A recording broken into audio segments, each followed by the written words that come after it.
Yo, what is good, man? We back with another day of NBA playoffs, man.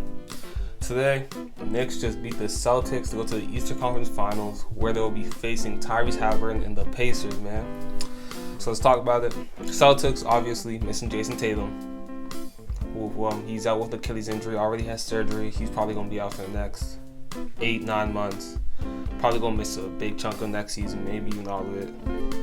So the Celtics, obviously, game 5, they won without Tatum. And now they go into game 6 in Madison Square Garden on the road. And let me tell you, live by the 3, die by the 3. They died. They shot 12 for 41 from 3 in this game. Apart from Jaylen Brown in that first quarter, the Celtics were terrible. Giving up turnovers, missing shots. Can't lie, halfway through the second, it looked like they gave up. Just when I was watching, it looked like they completely just heart wasn't in it. Like they acknowledged that they were going to lose. Porzingis, this whole series has been terrible. I know he's been dealing with an illness, but I don't know what illness you got, man. But it's hurt his play a lot. Derek White's been decent for the series. This game in particular, he wasn't very good. Drew Holiday is looking like he's 40. He's looking very slow. Obviously he's still a good defender, but some of the shots he was just hitting last season, we didn't see any of that from him. No flashes. So congratulations to the New York Knicks, went to Eastern Conference Finals. I just want to say the Knicks this series, although they beat the Celtics, I can't say that they look like this dominant team. The Celtics to me just played bad. Most of those games the Celtics, obviously the Knicks helped, but the Knicks defense was really good. But to me, the Celtics, a lot of them, they were just missing shots that I know they can hit. And now going against the Pacers are showing me throughout that whole of last series against the Cavs that even when adversity comes, I trust the Pacers. And honestly, at this point, I think I might trust the Pacers slightly more than the Knicks, just to have a consistently good game. Because the Knicks won some games there, and I'm gonna be honest, they didn't play that good. They won some games and they didn't play that good. The Celtics just lost those games. I'm not trying to take anything away from the Knicks. Jalen Brunson obviously has been good through the playoffs. Cat's been good. Mikal's had his ups and downs. Mitchell Robinson has been good outside the free throws, but I feel like matchup-wise, just looking at the paper, the Knicks do look like the better team, but the Pacers have surprised me about how good they have been. Next series is we got the Thunder versus the Nuggets. Nuggets has won Game 6. Now they're going to a Game 7. This is, I believe they said this is Jokic's 8th. Jokic, Jamal Murray, it's their 8th Game 7. Honestly, Thunder have been the best team in the league this season. I think they believe they had the best relative defense ever. Going against a team with, I think they have the best player in the series, and with that much composure, experience, pedigree, I don't think they take it, even if they're at home. Which the Game 7 is in Oklahoma. I'm not sure if they take it. Game 6, Shea had a good game. J-Dub, apart from, I think it was Game 3, J-Dub has been so poor this series. Shooting tour dates, shout out young boy, man. J-Dub has not been good. He's played good defense, I'll give him that. He's played good defense. Done low playmaking, but scoring the ball, he's been absolutely terrible this series. And I think, especially going to that Game 7, with how I've seen the Thunder play under pressure this series, I'm not sure if I trust those players outside of Shea to hit those shots, to do what they need to do. Because Game 6, they got good looks, they just couldn't knock them down. And now you're going to a pressure Game 7. A lot of these guys' first Game 7. I'm not sure if they could do that.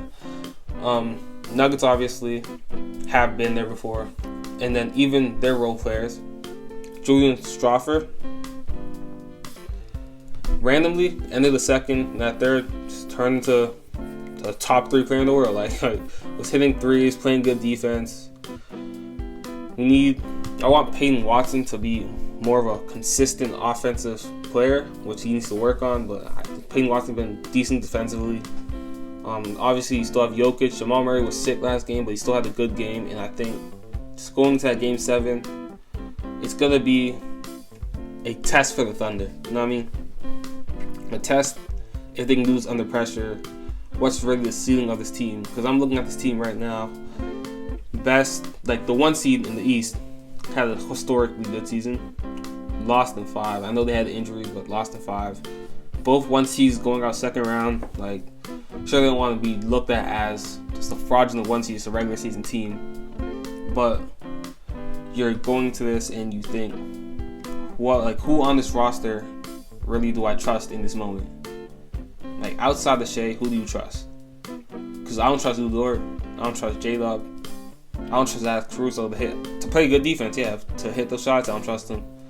Definitely don't trust Lou Dort. Like Chet, not sure if I trust Chet. Like who do I really trust to hit shots outside of Shea? And the defense can be good, but you're not gonna start the high power, like completely shut out the high power seed that is Nikola Jokic. Yeah, Timberwolves obviously won their series against the Warriors. No Curry. Jimmy Butler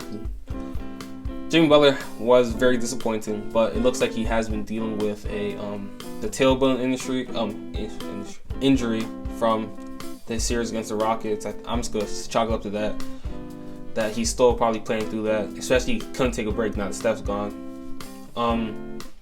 Kuminga showed us a lot, but I think what Steve Kerr said, like Kuminga, when he played with Steph, sometimes would wave Steph off when he didn't need to. My fault, something will happen. But as I was saying, Steve Kerr was saying that Kuminga in those moments had a tendency to wave Steph off, just go for his own shot, which has been a problem for him. His IQ, offensive and defensively, like Kuminga has the tools to be a good defensive player, yet his IQ just isn't there yet. He'll miss rotations, like get caught ball watching, overhelp, just simple mistakes that he makes. And offensively, he's too focused on making his own shot a lot of the time, which can hinder the Warriors' offense. So I understand why Steve Kerr hasn't been playing him, but he's a restricted free agent this offseason. And I'm sure there's going to be a couple teams that are willing to pay him that money that I don't know the Warriors are going to give him. You know what I mean? Anyway, Timberwolves against either the Thunder or Nuggets. My prediction is personally the Nuggets in this Game 7. And I think going to that Timberwolves series, I think the Timberwolves got that. I think they got it in probably 6 or 7. Timberwolves have been a good team. Obviously, the Nuggets have, but coming off just what I've seen from Nuggets this playoffs versus last playoffs, I haven't seen an improvement versus last playoffs. Like, for me to think, oh, now they are going to beat the Timberwolves. So, I guess we'll see who wins the Game 7, see who faces them. We'll get to the Eastern Conference Finals. They still have not announced who's winning the MVP. Adam Silver, I don't know if you're waiting to see who wins this game, but I think they're going to give it to Shea. Which, they give it to Shea, then I think Jokic beats them W script, obviously. But hey, we'll see. I'll catch y'all later.